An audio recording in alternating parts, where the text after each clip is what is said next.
बच्चों, state legislature के अंतर्गत या राज्य विधानमंडल के अंतर्गत अभी तक हम लोगों ने विधान परिषद या लेजिस्लेटिव काउंसिल से रिलेटेड जो इम्पोर्टेंट पॉइंट्स हैं उनको देखे थे। अब विधानसभा या लेजिस्लेटिव असेंबली, इससे रिलेटेड जो भी इम्पोर्टेंट पॉइंट्स हैं उनको अभी हम लोग कवर करते हैं। तो आज का हम लोगों का टॉपिक होगा विधानसभा या लेजिस्लेटिव असेंबली। ठीक है, विधानसभा या लेजिस्लेटिव असेंबली। तो जैसा कि मैंने पहले बताया था कि कॉन्स्टिट्यूशन के आर्टिकल 170 के अंतर्गत, 170 के अंतर्गत, कि 169 के अंतर्गत विधान परिषद है और 170 के अंतर्गत जो है वो विधानसभा से संबंधित प्रावधान दिए गए। ठीक है, तो सबसे पहले अगर हम यहाँ पर सबसे पहली चीज देखें कि क्या इंपॉर्टेंट है, तो सदस्य संख्या, मेंबर्स की या सदस्य की संख्या इंपॉर्टेंट है। यहाँ पर जो मैक्सिमम संख्या होनी चाहिए, मैक्सिमम 500 होनी चाहिए, 500 होनी चाहिए। जैसे हमारी उत्तर प्रदेश की विधानसभा सबसे बड़ी है लेकिन वो भी 500 नहीं है। ठीक है, तो यहाँ पर जो है अधिकतम सदस्य संख्या किसी भी विधानसभा में 500 हो सकती है, यानी मैक्सिमम एमएलए जो है किसी भी विधानसभा में 500 हो सकते हैं। ठीक है, अब अगर हम बात करें बच्चों मिनिमम की, न्यूनतम की, तो न्यूनतम यहां रखा गया है 60। ठीक है, 60 रखा गया है मिनिमम। जैसे आपने विधान परिषद में देखा था न्यूनतम क्या रखा गया था, 40। यहाँ क्या, विधानसभा का 1/3, लेकिन यहाँ एकदम निर्धारित संख्या है 500 और न्यूनतम 60। ठीक, परंतु जैसा कि मैंने आपको विधान परिषद में बताया था कि संसद, पार्लियामेंट, संसद सामान्य बहुमत से, जनरल मेजॉरिटी से, सामान्य बहुमत से किसी राज्य की विधान सभा की सदस्य संख्या को निर्धारित कर सकती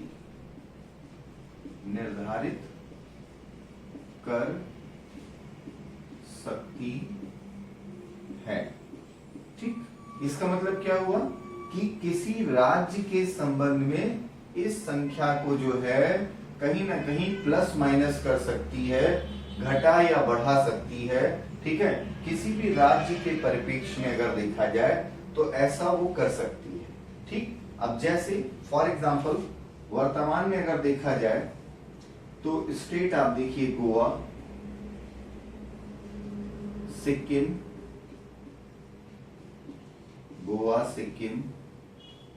मेरे ख्याल से एक मिजोरम भी है शायद, हाँ ठीक है, मिजोरम, गोवा, सिक्किम, मिजोरम और पौंडीचेरी। ठीक है, पुदुचेरी जिसको आप कहते हैं, पुदुचेरी। ठीक, तो अगर हम ये 4 स्टेट एग्जाम्पल के रूप में देखें तो इन सभी जगह 60 से कम है सदस्य संख्या। ठीक है, 40 से बिलो है, 60 से कम है। जैसे फॉर एग्जाम्पल अगर हम गोवा की बात करें, यहाँ पर 40 है, सिक्किम की बात करें 32 है, मिजोरम की बात करें 40 है, पुदुचेरी अभी अभी इलेक्शन हुआ 30 सीट है। ठीक है, तो इस तरह से अब हम देखें कि न्यूनतम सदस्य संख्या जो है वो 60 अवश्य है, परंतु हमारी संसद जो है वो किसी भी राज्य के लिए उसका पुनर्निर्धारण कर सकती है, इसे डिसाइड कर सकती है। और इसके उदाहरण भी हैं कि हमारे कुछ ऐसे राज्य हैं जहां पर सदस्य संख्या 60 तो बहुत दूर की बात है, 40 या 40 से कम दिख रही है। जो विधान परिषद की न्यूनतम सदस्य संख्या है वो क्राइटेरिया यहाँ पर दिख रहा है। ठीक है, तो ये हो गया विधान सभा में सबसे पहले जो है अगर हम बात करें तो विधानसभा की सदस्य संख्या के बारे में जो इंपॉर्टेंट था। ठीक है, अब यहां पर जो दूसरी चीज इंपॉर्टेंट है, अगर हम दूसरे पॉइंट पर आए तो दूसरी चीज इंपॉर्टेंट है विधानसभा सदस्य की योग्यता, एमएलए की योग्यता, सदस्य की योग्यता, qualification of member of legislative assembly. ठीक है, एमएलए की जो योग्यता है, तो एमएलए की जो योग्यता है वो आर्टिकल अगर देखा जाए तो 173 173 के अंतर्गत एमएलए की योग्यता के बारे में दिया गया है, प्रावधान किया गया है। और जैसा कि मैंने पहले भी बताया है कि जो एमपी की योग्यता है वही एमएलए की योग्यता है। ठीक, यहां पर अगर हम बात करें, जैसे फॉर एग्जांपल वह भारत का नागरिक हो, वह भारत का नागरिक हो, सब में यही योग्यता है। मिनिमम एज या न्यूनतम आयु, जैसे वहां पर लोकसभा में कितनी थी, 25 वर्ष, सेम ऐसे यहां भी है 25 वर्ष न्यूनतम आयु। वहां पर राज्यसभा में 30 वर्ष है, यहाँ विधान परिषद में 30 वर्ष, बिल्कुल वैसे ही है। और तीसरा है संसद द्वारा निर्धारित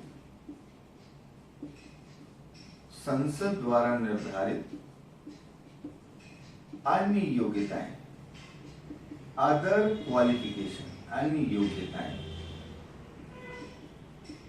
ठीक है, तो अब जैसे फॉर एग्जांपल अगर हम तुलना करें वहां से, फॉर एग्जांपल वह लाभ के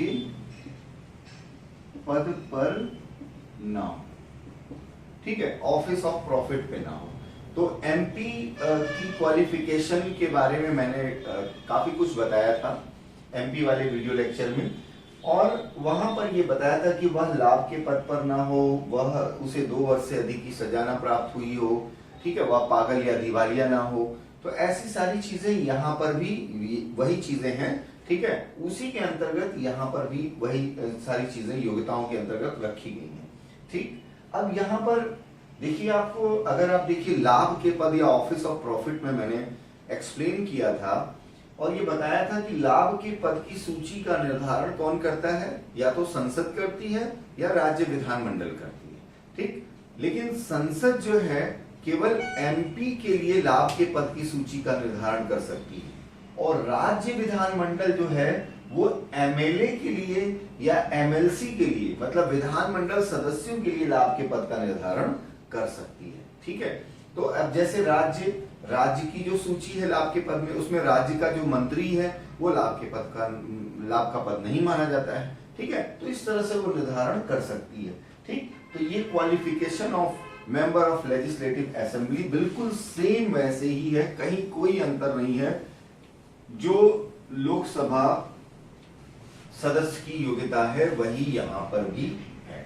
ठीक, अब विधानसभा में जो अगली चीज इंपॉर्टेंट है वो है निर्वाचन, इलेक्शन, यानी सदस्यों का निर्वाचन। ठीक है, इलेक्शन जिसको हम गठन भी कह सकते हैं। ठीक है, तो सीधी सी बात है, इस निर्वाचन या इलेक्शन आप अगर हम देखें यहां पर, तो प्रत्यक्ष निर्वाचन पद्धति के अंतर्गत, प्रत्यक्ष निर्वाचन पद्धति डायरेक्ट इलेक्शन सिस्टम के अंतर्गत वयस्क मताधिकार प्रणाली, एडल्ट सफरेज सिस्टम, वयस्क मताधिकार प्रणाली के आधार पर लोकसभा के समान विधानसभा,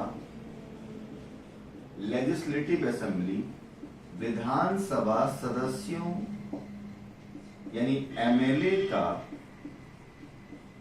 निर्वाचन किया जाता है। निर्वाचन किया जाता है।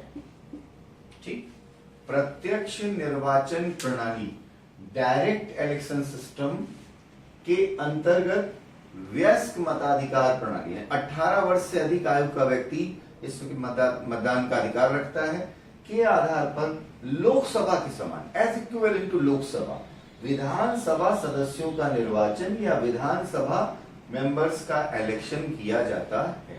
ठीक, इस अब ये इलेक्शन जो है वो कौन करवाता है, ये निर्वाचन कौन करवाता है? तो निर्वाचन आयोग। कौन सा निर्वाचन आयोग? केंद्रीय निर्वाचन, राज्य निर्वाचन आयोग से इससे कोई मतलब नहीं है।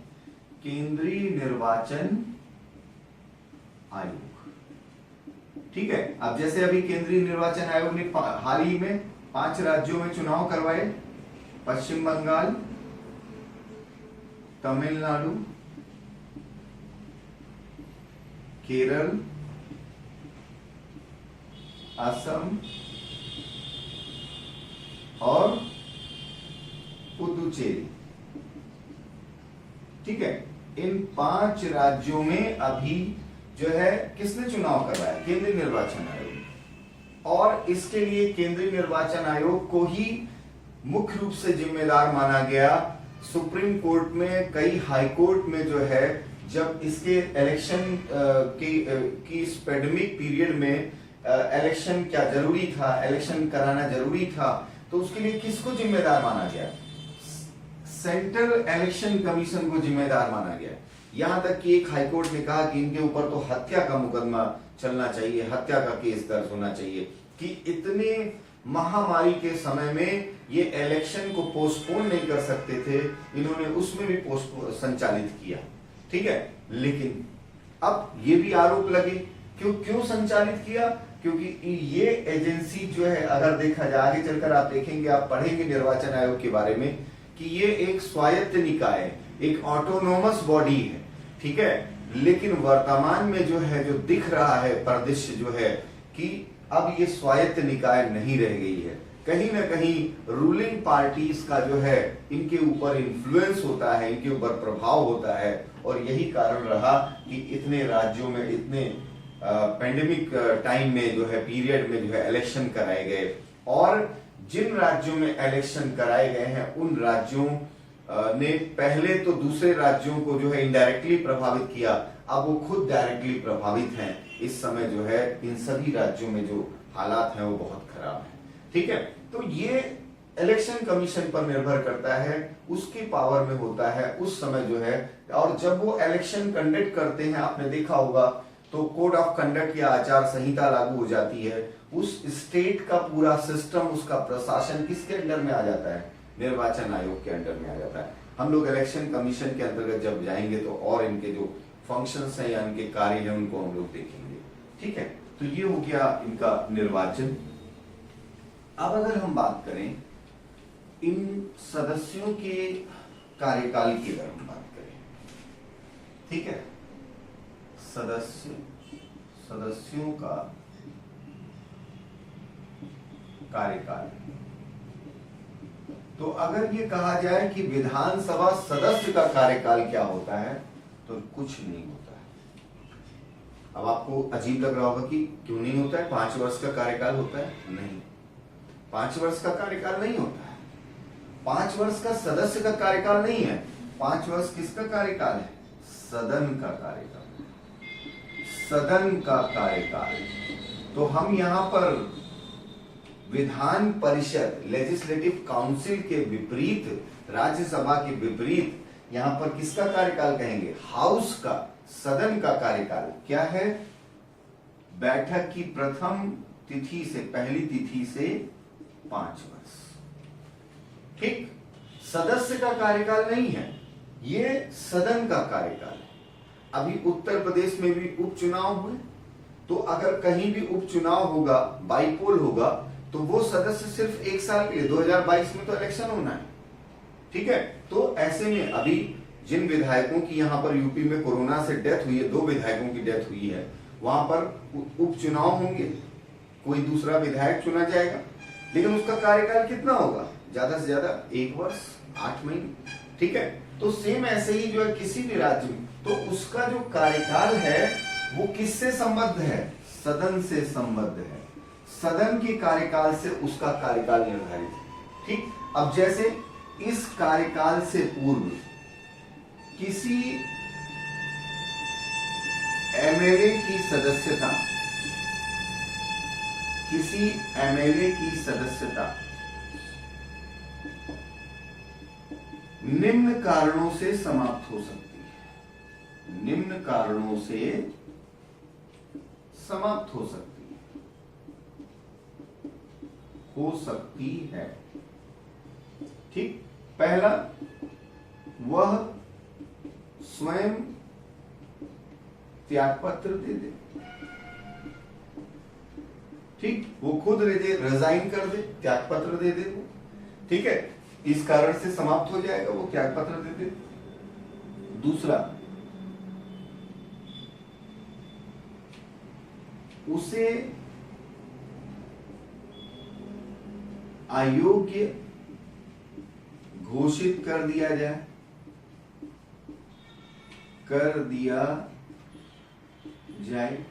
अभी हम बात करते हैं कि अयोग्यता किस कारण, यानी उसे डिस्क्वालीफाई कर दिया जाए। और तीसरा क्या है? यदि विधानसभा भंग कर दी जाए, यदि लेजिस्लेटिव असेंबली डिसॉल्व कर दी जाए, अगर विधानसभा जो है भंग कर दी जाए, तो उसका कार्यकाल क्या हो जाएगा? पहले समाप्त हो जाएगा। तो अगर हम देखें यहां पर, तो कार्यकाल सदन का है, ठीक है। अगर विधानसभा का गठन, जैसे पश्चिम बंगाल विधानसभा का गठन, केरल विधानसभा का गठन, असम विधानसभा का गठन जो है वो 2021 में हुआ, लेकिन 2023 में ऐसा कुछ हो जाए कि किसी एक राज्य की विधानसभा भंग हो जाए, तो क्या सदस्य ये दावा कर सकता है कि नहीं, मेरा अभी 5 वर्ष का कार्यकाल नहीं पूरा हुआ, मुझे अभी कार्यकाल पूरा करना है, 5 वर्ष का कार्यकाल मैं पूरा करूंगा, ठीक है? ऐसा नहीं हो सकता है। उसे जो है 5 वर्ष का समय नहीं मिलेगा, हो सकता है वो 2 साल का कार्यकाल पूरा करके उसका कार्यकाल समाप्त हो गया। क्यों? विधानसभा भंग हो गई, डिसॉल्व हुए। अब यही अगर हम देखें राज्यसभा और विधान परिषद के मामले में, तो वहां पर वो भंग नहीं होती, डिसॉल्व नहीं होती, तो सदस्य का कार्यकाल रोटेशन में चलता है, वो 6 वर्ष पूरा करता है। लेकिन यहां पर ये आवश्यक नहीं है कि वो 5 वर्ष पूरा करे, ठीक है। अब क्योंकि राज्यसभा सदस्य भी त्यागपत्र देके जा सकता है, तो ये तो उसका व्यक्तिगत हो गया, वो भी अयोग्य घोषित हो सकता है, डिस्क्वालीफाई हो सकता है, ये भी व्यक्तिगत आधार पर हो गया। लेकिन ये तो सामूहिक आधार पर हुआ ना, तो सदन का जो कार्यकाल है वो सामूहिक आधार पर होता है, जिसके आधार पर जो है, जो हम कहते हैं सदन के आधार पर सदस्य का कार्यकाल निर्धारित होता है, जो प्रथम बैठक से 5 वर्ष तक होता है, ठीक है। लेकिन इससे पहले, अगर इससे पूर्व विधानसभा भंग हो जाए या डिसॉल्व हो जाए, तो उसका कार्यकाल समाप्त हो सकता है, ठीक। अब यहां पर एक बात आई है, अयोग्य घोषित कर दिया जाए, तो यानी विधानसभा सदस्य की अयोग्यता का निर्धारण कैसे होता है, ठीक है, डिस्क्वालिफिकेशन ऑफ एमएलए, ठीक। तो अगली चीज हम लिखते हैं, देखते हैं, विधानसभा सदस्य की अयोग्यता। विधानसभा सदस्य यानी एमएलए की अयोग्यता। Disqualification of member of legislative assembly, ठीक। Disqualification of member of legislative assembly, ये आर्टिकल 191 में दिया गया है। देखिए बहुत कम आर्टिकल्स ही मैं आपको बताता हूं, लेकिन जो भी आर्टिकल्स आपके बीच में आते हैं उनको आप अवश्य अपने लिए जो है उसको तैयार रखा करिए, ठीक है। तो देखिए, अगर disqualification of member of parliament की अगर हम बात करें, अगर आपने उसको देखा होगा, तो disqualification of member of parliament जैसे था, सेम वैसे ही यहां भी है, ठीक है, कि किसी भी संसद सदस्य को किन आधारों पर अयोग्य करार किया जा सकता है, ठीक है। तो 191 के अनुसार किसी एमएलए को जो अयोग्यता है, ठीक है, उसके अयोग्यता के आधार क्या है, अयोग्यता के आधार। जैसे फॉर एग्जांपल कुछ उदाहरण लेते हैं।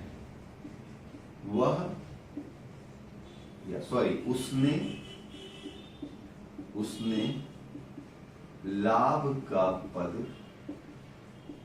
प्राप्त कर लिया। उसने लाभ का पद प्राप्त कर लिया, ऑफिस ऑफ प्रॉफिट प्राप्त। जैसे मैंने लाभ के पद के बारे में बताया था, तो ये बताया था कि उत्तर प्रदेश सरकार ने एक बार अमर सिंह को, जया बच्चन को जो है वो लाभ का पद प्रदान किया। तो ये हुआ कि नहीं भाई, आप राज्यसभा मेंबर, आप उनको नहीं दे सकते। तो ऐसे अगर उसने किसी एमएलए ने कर लिया, तो इसका मतलब है कि उसने जो है, जो योग्यता है वो कहीं ना कहीं उसकी चली गई। ठीक, उसने भारतीय नागरिकता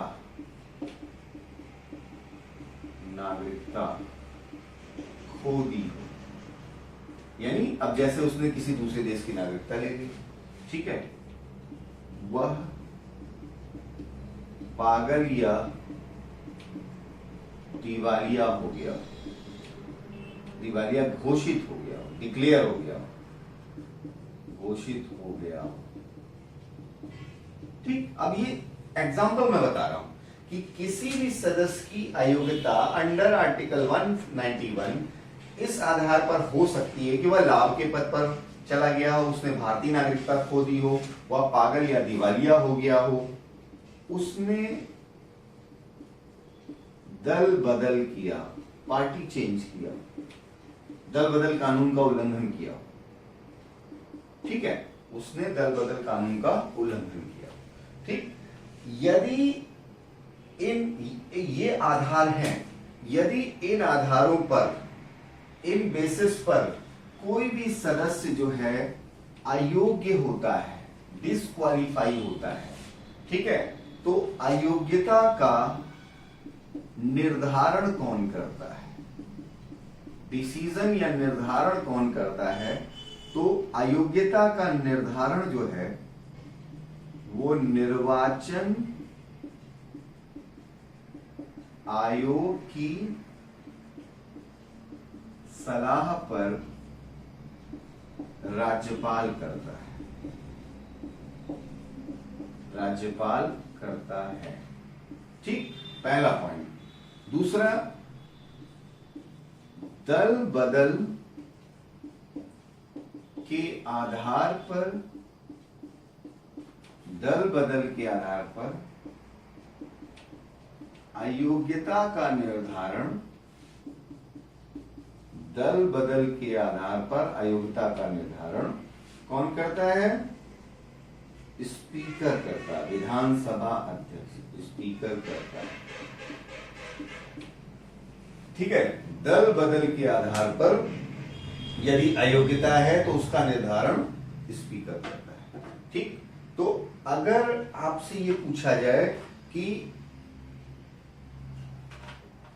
एमपी, मेंबर ऑफ पार्लियामेंट, चाहे वो लोकसभा का मेंबर हो चाहे राज्यसभा, उसका जो डिस्क्वालीफाई करने का शक्ति है, पावर है, या उसकी अयोग्यता का निर्धारण कौन करता है? राष्ट्रपति करता है।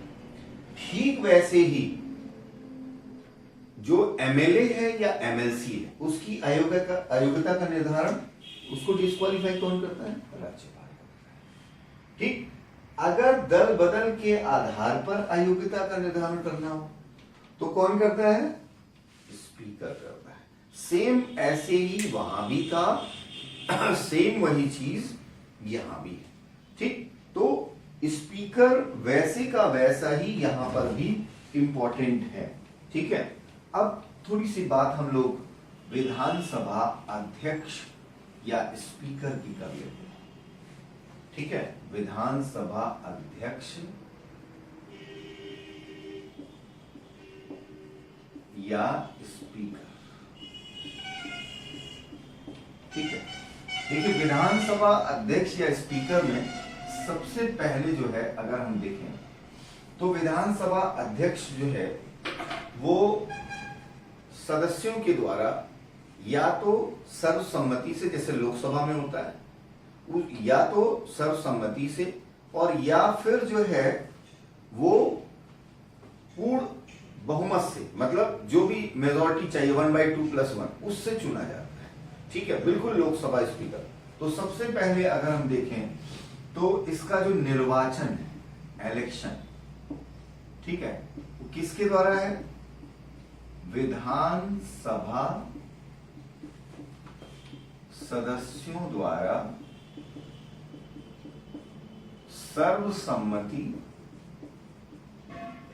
सर्वसम्मति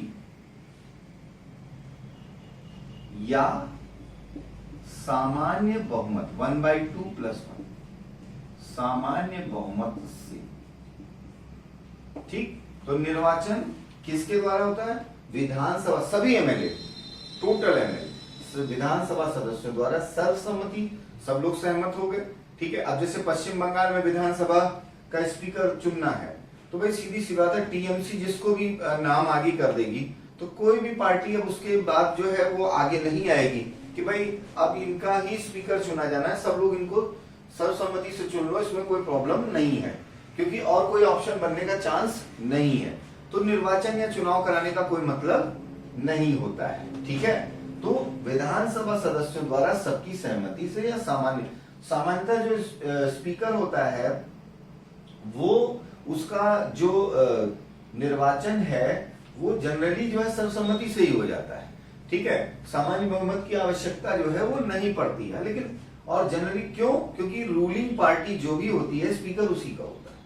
अगर पश्चिम बंगाल में टीएमसी रूलिंग पार्टी है तो उसका होगा, अगर तमिलनाडु में डीएमके है तो डीएमके का होगा। ठीक है, अगर असम में जो बीजेपी है तो बीजेपी का होगा।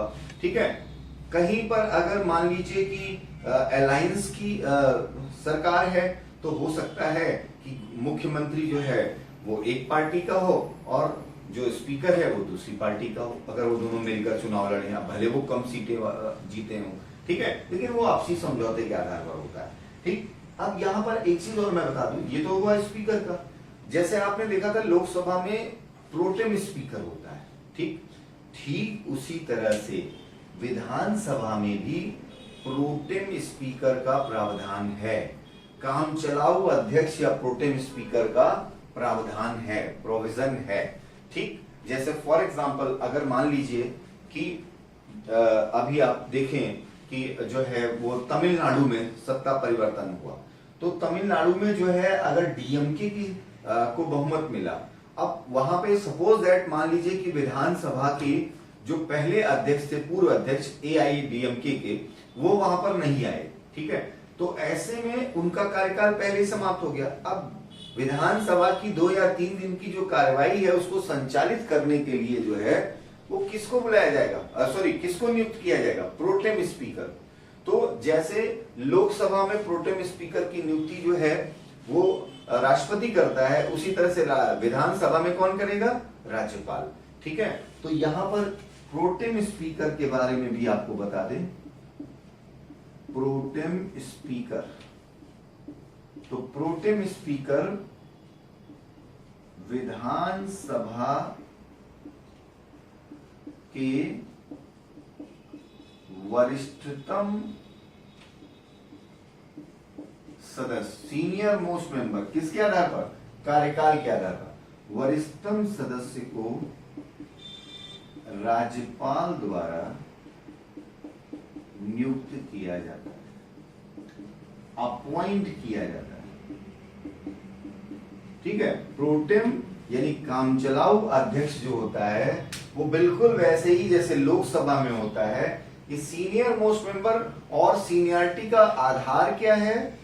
विधानसभा में उसका कार्यकाल, एज अ एमएलए उसका कार्यकाल, उसे प्रोटेम स्पीकर अपॉइंट किया जाता है। ठीक, अब बात करते हैं स्पीकर के कार्य क्या है या फंक्शन क्या है। स्पीकर के कार्य या अध्यक्ष के फंक्शन क्या है? स्पीकर के कार्य। ठीक, तो बच्चों स्पीकर के कार्यों की अगर हम बात करें तो आप लोकसभा स्पीकर को याद कर लें, और बिल्कुल वैसे ही विधानसभा स्पीकर के भी कार्य होते हैं। जैसे फॉर एग्जांपल कुछ इंपॉर्टेंट फंक्शंस जो एग्जाम में पूछे जाते हैं, विधानसभा की कार्यवाही का संचालन, कार्यवाही का संचालन, विधानसभा स्थगित करना,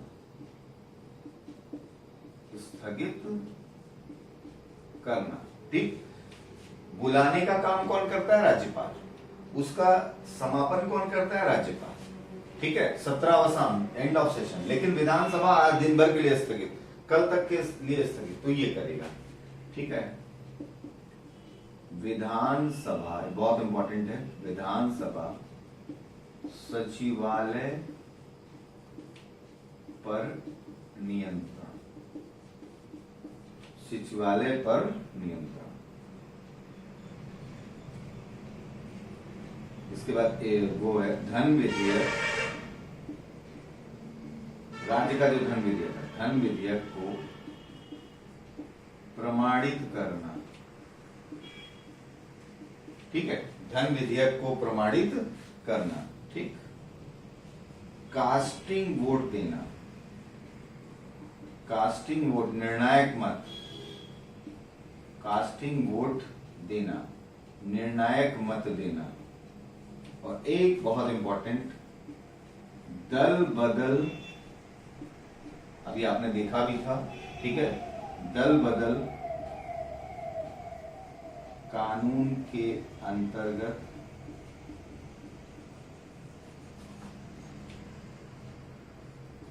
सदस्यता, मेंबरशिप, सदस्यता समाप्त करना। ठीक है, तो अब आप देखिए कि बिल्कुल लोकसभा स्पीकर की तरह जो विधानसभा का स्पीकर होता है, उसके ये कुछ इंपॉर्टेंट फंक्शंस हैं और भी कार्य हैं। लेकिन जो महत्वपूर्ण कार्य हैं उनकी अगर हम बात करें तो विधानसभा की जो भी कार्यवाही होती है वो कैसे होगी, उसका क्या रूल रेगुलेशन होगा, वो करता है विधानसभा का स्पीकर। विधानसभा को स्थगित करना हो, चाहे 2 घंटे के लिए हो, 2 दिन के लिए हो, वो करेगा। विधानसभा का जो सचिवालय, ये बहुत इंपॉर्टेंट है क्योंकि संसदीय कार्य मंत्री राज्य में भी होता है, सचिव होता है।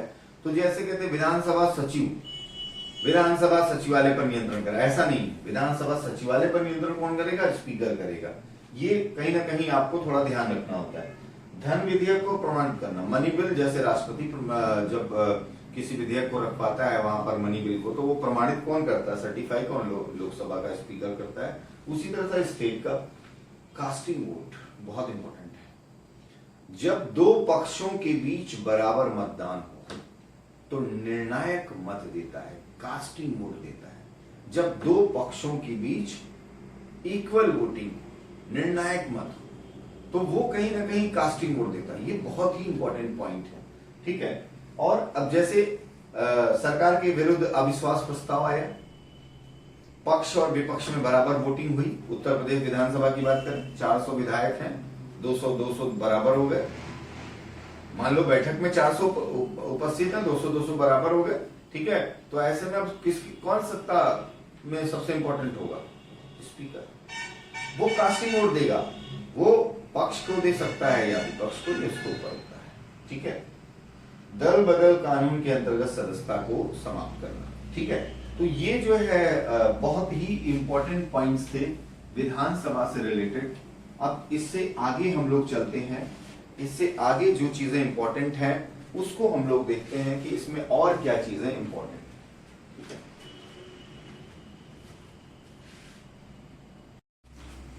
तो अगली चीज जो इंपॉर्टेंट है वो है विधानसभा में विधानसभा की शक्तियां, पावर्स। क्योंकि आपने विधान परिषद में देखा कि कोई शक्ति वहां पता ही नहीं, क्योंकि है ही नहीं, तो क्या उसके अंतर्गत क्या बात करें। लेकिन अगर हम विधानसभा की शक्तियों की बात करें, उसको विधानमंडल की शक्तियां भी कर सकते हैं।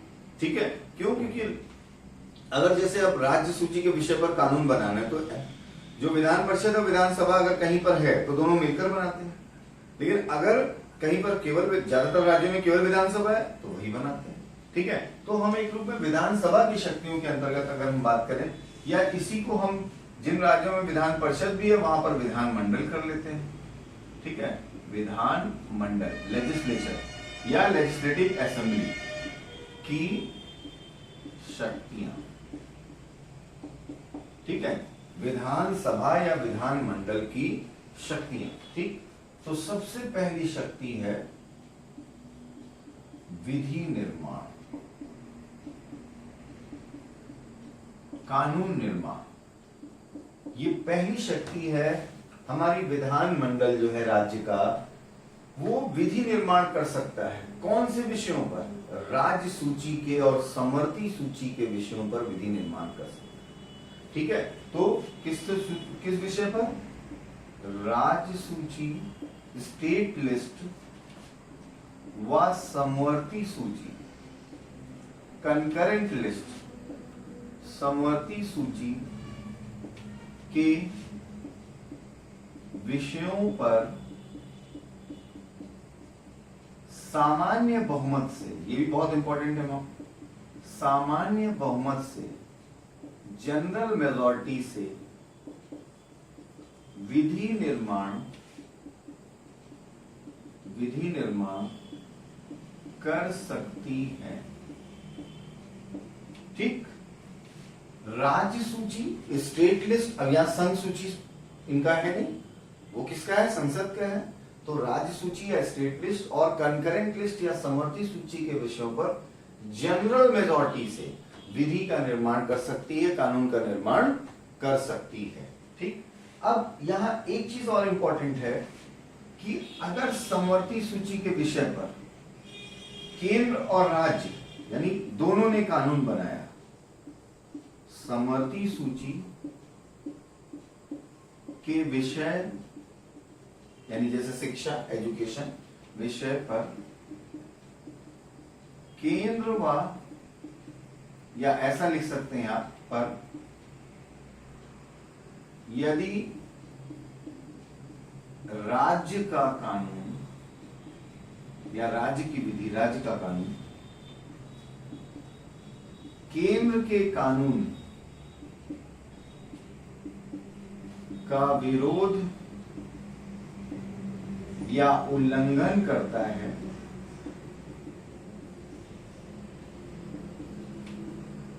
तो वह उल्लंघन की मात्रा तक शून्य होगा। ठीक, तो ये चीज बिल्कुल क्लियर होनी चाहिए आपको, जो है कि जो है अगर हमारी जो विधानसभा है वो समवर्ती सूची या कंकरेंट लिस्ट के विषय पर किसी प्रकार के कानून का निर्माण करती है, तो वो कानून जो है वो केंद्र के उसी विषय पर बनाए गए कानून का विरोध नहीं कर सकती, उल्लंघन नहीं कर सकती। यदि उल्लंघन करती है तो उल्लंघन की मात्रा तक शून्य होगा। उल्लंघन की मात्रा तक यानी पूरा कानून शून्य नहीं हो जाएगा, उल्लंघन की मात्रा तक शून्य होगा। ठीक है, अब जैसे फॉर एग्जांपल अगर मान लीजिए, अगर सपोज दैट हम यहां पर देखें, मोबाइल,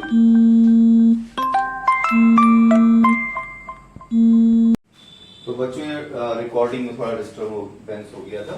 देखो, ये मैं बता रहा था कि जो उल्लंघन की मात्रा तक शून्य का मतलब क्या हुआ कि जैसे सपोज दैट मान लीजिए जो है शिक्षा विषय है, ठीक है, शिक्षा जो है वो समवर्ती सूची का विषय है। ठीक, एजुकेशन जो है वो समवर्ती सूची का विषय है। अब शिक्षा पर जो है वो केंद्र ने भी कानून बनाया है और राज्य ने भी कानून बनाया, दोनों ने बनाया। ठीक, अब केंद्र ने मान लो सपोज दैट क्लॉज, कानून का जो कानून बनाया उसमें उसके क्लॉज है 1 2 3 4 क्लॉज है। राज्य ने जो बनाया उसमें सपोज दैट 1 2 3 4 5 क्लॉज है। ठीक, अब यहां पर ये कहने का उल्लंघन की मात्रा तक शून्य का मतलब क्या हुआ कि ये राज्य का कानून, मान लीजिए केंद्र का कानून ए है, राज्य का कानून बी है। अब राज्य का जो कानून बी है उसका सपोज दैट मान लीजिए 3 पॉइंट जो है वो इनका विरोध करता है। ठीक है, इनमें से किसी भी सेक्शन का विरोध करता है, मतलब उल्लंघन कर रहा है, उनके सिमिलर नहीं है, तो इसका मतलब क्या हुआ कि 3, 4, 5 ये शून्य घोषित किए जाएंगे, 1 और 2 जो है वो ओके रहेगा, मतलब पूरा कानून कैंसिल होना जरूरी नहीं है, इसीलिए इसी को कहते हैं उल्लंघन की मात्रा तक शून्य घोषित करना। ठीक, अब बच्चों इससे आगे आते हैं हम, जो हमारे विधानमंडल या विधानसभा की शक्ति की बात करें हम, तो अगली शक्ति है राज्य की कार्यपालिका, एजुकेटिव, राज्य की कार्यपालिका पर नियंत्रण, state educative, control on state educative, राज्य की कार्यपालिका पर नियंत्रण या कंट्रोल ऑन स्टेट एजुकेटिव। अब ये कैसे है राज्य की कार्यपालिका पर नियंत्रण? बिल्कुल वैसे जैसे हमारी लोकसभा, हमारी संसद हमारी कार्यपालिका पर नियंत्रण करती है, ठीक है। तो राज्य में भी क्या है, संसदीय शासन प्रणाली है, ठीक है। तो यहां भी संसदीय शासन प्रणाली है और इसी के अंतर्गत हम लिख सकते हैं कि राज्य की संसदीय शासन प्रणाली के अंतर्गत राज्य मंत्री परिषद सामूहिक रूप से विधानसभा के प्रति, लेजिस्लेटिव असेंबली के प्रति उत्तरदायी होती है, रिस्पॉन्सिबल होती है, उत्तरदायी होती है या रिस्पॉन्सिबल होती है, ठीक है। यदि विधानसभा मंत्री परिषद के विरुद्ध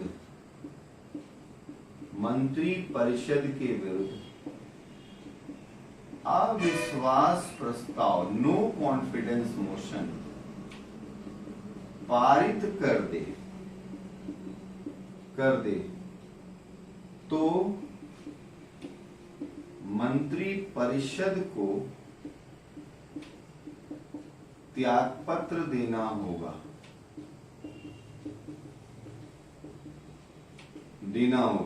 या उसे बर्खास्त कर दिया जाएगा।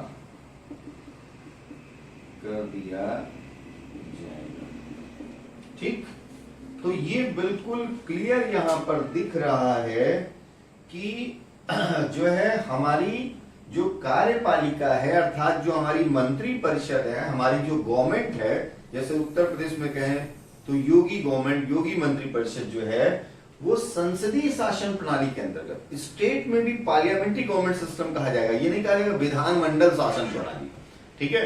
संसदीय शासन प्रणाली के अंतर्गत जो हमारी मंत्री परिषद है वो सामूहिक रूप से पूरी जो है वो किसके प्रति उत्तरदायी है, लेजिस्लेटिव असेंबली या विधानसभा के प्रति उत्तरदायी होती है। और इसीलिए यदि विधानसभा मंत्री परिषद के विरुद्ध नो कॉन्फिडेंस मोशन, वो भी सामान्य बहुमत से पास कर दे, तो मंत्री परिषद को त्यागपत्र देना होगा या उसे बर्खास्त कर दिया जाएगा। तो ये तो हुआ सबसे अंतिम रास्ता। मैंने आपको संसद में भी बताया था कि कैसे नियंत्रण करते हैं। अगर सदन के अंदर मंत्री से प्रश्न पूछा गया तो वो भी नियंत्रण का एक माध्यम होता है। सदन के अंदर विभिन्न प्रकार की समितियों के द्वारा, विभिन्न प्रकार के विधेयकों के द्वारा हमारी सरकार के ऊपर नियंत्रण रखा जाता है, हमारी कार्यपालिका के ऊपर नियंत्रण रखा जाता है।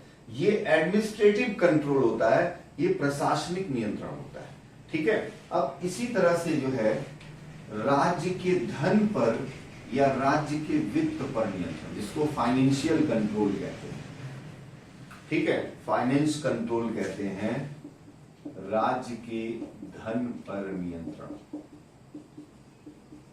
Money control. एक तो एडमिनिस्ट्रेटिव कंट्रोल हो गया और फिर मनी कंट्रोल हो गया, धन पर नियंत्रण हो गया। तो अब किसी भी प्रकार का धन विधेयक, राज्य का जो भी धन विधेयक होगा, धन विधेयक या बजट विधानसभा में प्रस्तुत होता है तथा विधानसभा की अनुमति के बाद ही कार्यपालिका धन खर्च कर सकती है, एक्सपेंड कर सकती है। ठीक, ये मोटे तौर पर मैं बता रहा हूं। और भी बहुत सारी चीजें हैं, जैसे राज्य सरकार ने बजट प्रस्तुत किया, यहीं पर कट मोशन आ जाएगा, कटौती प्रस्ताव आ जाएगा संसद की तरफ। ठीक है, तो किसी भी प्रकार का धन विधेयक, मनी बिल, बजट, विनियोग विधेयक, एप्रोप्रिएशन बिल, ठीक है, लेखा अनुदान, कुछ भी जैसे जो जो चीजें संसद में आती थी, जो भी फाइनेंशियल प्रोविजन के अंतर्गत, वो सारी चीजें यहां भी आती हैं। और यदि उन पर जो भी चीजें आती हैं, उन पर अगर राज्य के धन पर जो नियंत्रण की बात की गई है, ठीक है, वो इसी रूप में कि वो विधान सभा के सदस्य उस पर विचार करते हैं, उस पर कमेटी बनाते हैं और वो निर्णय लेते हैं कि हाँ भाई इसको पारित करना है या नहीं करना है। ठीक, अब अगर हम अगले कार्यों की बात करें कि हमारे विधानमंडल के और कार्य क्या हैं, तो बच्चों हमारा जो विधानमंडल है, हमारी जो विधानसभा है, वो संविधान संशोधन में भी भागीदारी करती है। संविधान संशोधन नहीं करती, ये नहीं कह सकते हम संविधान संशोधन करती है, लेकिन संविधान संशोधन में भाग लेना ये कह सकते हैं, में भाग लेना। ठीक है, कॉन्स्टिट्यूशन अमेंडमेंट में या संविधान संशोधन में भाग लेने का काम करती है। और इसका उदाहरण भी है कि हमारे जो भी हमारे कॉन्स्टिट्यूशन में जो भी हमारे फेडरल प्रोविजन, अगर उसमें संशोधन करना है तो ये संविधान में प्रावधान है अनुच्छेद 368 में कि आधे से अधिक राज्यों का समर्थन चाहिए होगा। ठीक, यानी इसका मतलब संविधान के संघात्मक, फेडरल संघात्मक प्रावधानों में संशोधन के लिए संसद का 2/3 बहुमत या संसद के 2/3 बहुमत के साथ आधे से अधिक राज्यों के विधानमंडल, यानी लेजिस्लेचर, विधानसभा कह सकते हैं, ठीक है, विधानमंडल का समर्थन प्राप्त होना चाहिए। ठीक, हमारी संविधान संशोधन की शक्ति अगर पूछा जाए किसके पास है, संसद के पास है, लेकिन कुछ प्रावधान, कौन से कुछ प्रावधान, संघात्मक प्रावधान, संघात्मक प्रावधानों में अकेले संसद संशोधन नहीं कर सकती। हाँ, ये बात अलग है जब संसद प्रस्ताव पारित करेगी, अब इसको हम लोग संविधान संशोधन में और डिटेल में देखेंगे वो चैप्टर में। तो संसद जब उसे पारित करेगी तो उसके बाद उसे विधानमंडल भेजा जाएगा, लेजिस्लेचर भेजा जाएगा, ठीक है, और आधे से अधिक राज्य उस पर सहमति व्यक्त करेंगे तब संशोधन होगा। ठीक, अब जैसे इसका एग्जाम्पल क्या है, 7वीं, इसका संघात्मक का एग्जाम्पल 7वीं अनुसूची में संशोधन। अगर 7th शेड्यूल में कोई भी संशोधन करना है, जैसे फॉर एग्जाम्पल इसका उदाहरण है जीएसटी के लिए किया गया संशोधन, जीएसटी के लिए किया गया संशोधन सबसे बड़ा एग्जाम्पल है। ठीक है, अब जीएसटी के लिए संशोधन किया गया तो 7वीं अनुसूची में केंद्र सूची के 8 टैक्स और राज्य सूची के 9 टैक्स क्या किए गए, रिप्लेस किए गए, और 8 और 9 17 टैक्स रिप्लेस किए गए केंद्र सूची और राज्य सूची के, और तब जाकर goods and service tax act बना। तो ऐसा कोई अमेंडमेंट किया गया, वो संघात्मक, मतलब उसने केंद्र के कर को प्रभावित किया, राज्यों के कर को भी प्रभावित किया। तो ऐसे संशोधन को अगर किया गया है तो वो उसमें विधानमंडल की भागीदारी आवश्यक है। ठीक है। अब इसके अलावा एक कार्य और है हमारी विधानसभा का, और वो कार्य होता है राष्ट्रपति के चुनाव में भाग लेना। ठीक है। तो एमएलए, केवल एमएलए, एमएलसी नहीं, member of legislative assembly, MLA राष्ट्रपति के निर्वाचन में भाग लेते हैं। ठीक। एमएलए राष्ट्रपति के या प्रेसिडेंट के इलेक्शन में भाग लेते हैं। ठीक है, पार्टिसिपेट करते हैं। ये भी उनके कार्यों के अंतर्गत आता है, हालांकि वो विधानमंडल का कार्य नहीं है, लेकिन उसके अंतर्गत इसको हम देख सकते हैं। ठीक। तो ये विधानमंडल के कार्य या विधानमंडल की शक्तियों से संबंधित था जो प्रावधान, ठीक है, उससे रिलेटेड था। अब एक चीज मैं यहां पर और आपके सामने रखना चाहूंगा कि अगर हम संसद और राज्य विधानमंडल में तुलना करें विधायी प्रक्रिया की, संसद और राज्य विधानमंडल, ठीक, इनकी विधायी प्रक्रिया की अगर हम तुलना करें बच्चों, तो देखिए संसद में क्या है, लोकसभा और राज्यसभा। यहां पर क्या है, लेजिस्लेटिव असेंबली और लेजिस्लेटिव काउंसिल। ठीक। तो हम तुलना किसकी कर रहे हैं, विधायी प्रक्रिया, लेजिस्लेटिव प्रोसेस। विधायी प्रक्रिया मतलब विधेयक की प्रक्रिया। ठीक है, कौन से विधेयक की, सामान्य विधेयक की। ठीक है, सामान्य विधेयक की प्रक्रिया की हम बात कर रहे हैं। जनरल बिल, मनी बिल में तो सब जगह, यहां भी लोकसभा ने पास किया, राज्यसभा 14 दिन से अधिक नहीं रोक सकती।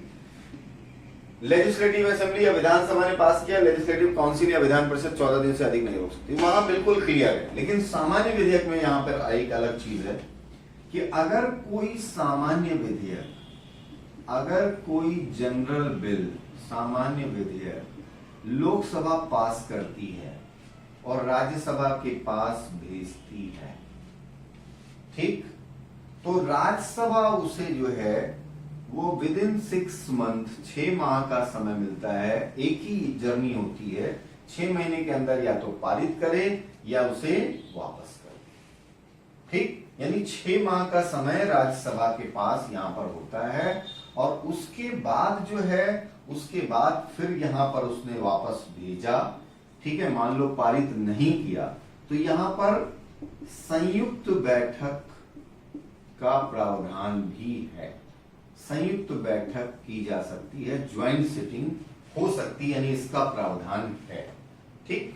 अब हम बात करते हैं कि कोई भी विधेयक विधानसभा में आया, कोई भी जनरल बिल या सामान्य विधेयक विधानसभा में आया, तो विधानसभा इस बिल को पास करके और विधान परिषद में भेजती है, तो ये इसे 3 माह रोक सकती है। ठीक है, 3 महीने रोक सकती है फर्स्ट जर्नी में, प्रथम यात्रा। अब यहां देखिए यात्रा 2 हो रही है, यहां पर केवल 1 यात्रा होगी, यहां पर 2 होगी। प्रथम यात्रा फर्स्ट जर्नी में ये इसे 3 महीने रोक सकती है। इसके बाद सपोज दैट इन्होंने वापस भेजा, इन्होंने विधान परिषद ने इनको वापस भेज दिया, पास नहीं किया, तो ये पुनः पारित करेंगे, पुनः पारित करके और फिर से ये भेजेंगे इनके पास। तो अब इनको 1 माह का समय होगा, 1 महीने का समय होगा। ठीक, 1 महीने का समय होगा। 1 महीने बाद इनको फिर से यहां पर पास करके या जो भी कर नहीं कर पाए तो इनको वापस भेजना है। ठीक है, इनको फिर 1 माह से अधिक नहीं जो है वो रोक सकते। और 1 माह जब हो जाएगा तो ये पास करें चाहे ना करें, ये विधेयक क्या हो जाएगा, पारित माना जाएगा, विधेयक पारित माना जाएगा। ठीक है, विधेयक पास माना जाएगा जैसा कि विधानसभा ने पास किया था।